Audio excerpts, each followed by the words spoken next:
Jack's snack. It is better to be interested than to be interesting. Chapter 5. Likable. To have a friend, you have to be a friend. I'm not sure of the origin of that last sentence, but it makes sense to me. Think of BLT sandwiches. Believable, likable, and trustworthy. We're in this business of selling sandwiches. BLTs. Likability is a kind of intuitive mirroring. You meet someone and you figure out what parts of you fit with who they are. You pull those parts out and make them shine. Then you create affinity. Not everyone has learned how to listen at this level and respond naturally. I encourage you to practice being likable with people you meet, especially those people who do not appear at first to have much in common with you. Step 1 is to simply be curious. Ask questions and find out more about the person in front of you that you perceive as being different from you. What I'm suggesting to you is that you expand your comfort zone considerably, one conversation at a time. Expanding one's comfort zone is, by definition, uncomfortable. I suggest that you accept the reality of feeling discomfort as you begin to relate on a deeper level with everyone that you encounter. Eventually, you will find that you've gone from being a piece of kite string to being a rubber band. As people respond to what they see in you, you will even start to like yourself more as well. I challenge you to try this new behavior and see what happens. Going within, celebrate differences. One of my dear friends from my Fighting Illini and Delta Sigma Phi era, Les Hulls, doesn't have much in common with me. He lives in another state and is a farm boy. I am a city dweller, born and bred. While I'm a rather intense person, Les is quiet and laid back. I speak before rooms of people. Les works quietly in an office as a city planner. Our rhythms are very different, and I think it is this difference that made our friendship so lasting. Every time Les and I speak, I come away with a new and refreshing perspective. He provides me with the new perspective because we both value the other person's differences. We share a strong bond of friendship that has lasted over 40 years. Reaching out. Likability in action. I graduated for the University of Illinois in Champaign-Urbana, Illinois. Back then, the fraternity houses had open-air dorms. This means that sleeping bunks were outside of our rooms in the hallways. Though we slept in a bunk room, we still each had a residence and usually a roommate. My freshman year roommate was Barry Robinson. Barry was a junior transfer student from a nearby town in Illinois called Gibson City. While Barry was a small-town guy, I came from a big city. On the surface, we didn't have much in common. Over that year and the next, however, I came to think of Barry and me as big brother, little brother. He took me out at the Gibson City Oktoberfest and did what Barry did best, hang out, drink beer, and talk to pretty ladies. While our conversations back then were pretty shallow, I nevertheless learned a valuable lesson from Barry about being likable. Barry instinctively found the point of common interest in anyone he met, including me. While not everyone was his best friend, almost everyone who met Barry liked him. The next step. Think about the individuals who are fixtures in your life. Make a point to remember those that may seem invisible to you, like your next-door neighbor, your receptionist, or your broker. Now mentally visualize the people you plan to meet in the coming week. I want you to make a commitment to yourself that every single person that you meet, familiar or new, you will stop, focus, and discover what you have in common. This means that you will need to move more slowly through your day and that you will need to develop the habit of asking questions. This exercise is going to be something of a strain for you, but I want you to put your focus each and every time on someone else. Try not to walk away until you have found what you have in common with another person. How many questions did it take until you discovered something? Was this easy for you? What experiences did you have? I'd like to know. Email me at jack@lifesasalescall.com. Building blocks to successful sales. I have often heard potential clients say, "What's in it for me?" If they don't say it, most are still thinking it. In fact, most people's favorite radio station is WII-FM, or "What's in it for me?" They will jump over your desk to find the turner on the radio. Let me translate that phrase. Does the value of your solution exceed my investment in it? We've just talked about being likable. That means finding a point of common interest. When it comes down to your business relationship with someone and providing him or her with a valuable solution, it's up to you to discover the launchpad of common benefit that you share with your customer. This is where your research, training, and disciplined questions have led you.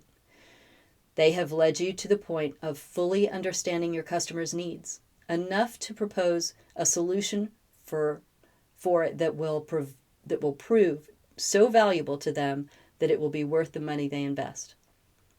Now, after having the privilege of hosting a daily live talk radio show for over 5 years, I discovered people's favorite AM station. And no, it wasn't my show. Where Wall Street meets Main Street. Rather, it was MMFG AM, or Make Me Feel Good About Myself. You want to find ways to make the other party feel good about themselves, their life, profession, family, or anything else. Usually, a tasteful compliment or sincere observation fills the bill. My goal was to get them to say to themselves, "I like myself best when I'm with Jack because he makes me feel good about myself." Heaven knows everyone needs positive strokes in their lives, and few are ever given from others. Pass them out. They're free and widely available in unlimited supply. Pay attention to the matching process because it can make you or break you. Thoroughly understand the nature of the client's problem. Hasty judgments and proposals can lead to lost revenue, time, and goodwill all the way around. Here are 5 steps that I follow. 1. Develop a deep understanding of your product and service. 2.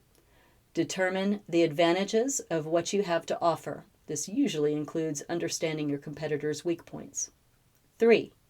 Collect evidence of your past successes, such as testimonials, case studies, and reference names. 4. State in a clear, simple way how the value of what you have to offer fits perfectly with the need your client is demonstrating. 5. Gain the client's commitment to relying on you to provide a solution for their problems. The Fabre filter. Fabre, F-A-B-R-E, is actually an acronym and a vital component of the matching step in sales. When I meet with candidates, the first thing I do is explain to them that what the features are of my service. I provide a variety of different types of training and consultations. I also provide one-on-one coaching geared towards sales, service, leadership, and opening relationships. When my future client fully understands what I have to offer, I point out the advantages of using me over other providers. We are unique in our process and approach, and I know exactly how in relation to other sales trainers and the various alternatives available. I make the advantages very clear and move on to the benefits that they will receive from opening a relationship with me. When I talk about benefits, I'm suggesting what's in it for them. I'm explaining how the value of what they will receive exceeds the investment they will make to receive that value. I ensure that my potential customers understands that they are getting great value. The 2 most powerful motivators for any decision are pain and pleasure. In that order. In fact, in descending order, you must demonstrate how you will remove pain, prevent pain, provide pleasure, or promise future pleasure. You must discover what their priority is among these areas. They each provide a motive for action or what we commonly call motivation. Right about then in the conversation, I sit back in my chair and give the customer the opportunity to share a response to what I have presented. I ask them, does this sound like something of interest to you? When I do this, I am communicating this message. Getting the sale is less important to me than providing you with the exact solution you need. I'm open to walking away from the offer if you don't agree that we have a match. The ability to release the sale and live with the possibility of not receiving their business makes the interaction relaxed and authentic. Only when you are sincerely concerned for the client's best interest will they seriously consider what you have to offer. Finally, I provide them with a tangible evidence that I can deliver what I say I can deliver.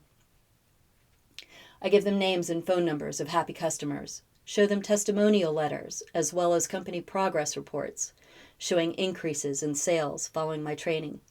I encourage my clients to question me and investigate me freely. I want them to feel that we are a perfect match. Being likable really boils down to two things: paying attention and being flexible. If you have created an environment between yourself and your potential customer that you feel that you and they have points in common, then they will be open to hearing your proposal. Don't just speak it, however. Put your proposal in writing and show a willingness to change it according to their feedback. When your client can see in writing the value they will receive from you, the time it will take, and the amount of money it will cost, they feel they have operated a completely upfront manner. Create your connection of affinity, then build upon it with a match between your value proposition and their need. Only through relationship, genuine interest, and careful questioning can you finally reach the point of sale that continues to generate sales and referrals for years to come. As I pointed out in the chapter on robot and relationship sales, you might be able to open a relationship without the level of attention to detail that I have just described. You may be able to simply lay out the benefits of your product and convince someone to purchase it. What I am suggesting to you is that you create a level of bonding and trust that allows the relationship with the person to drive the sales process. When you do this, you gain value as a human being in your life. You gain referrals over the long term, and you gain a sale with possible repeat business. In the end, taking the time to focus, be likable, and clearly present who you are and what you have to offer in light of their specific goals and needs creates affluence for you and for them. It is an affluence that rests on human community and respect.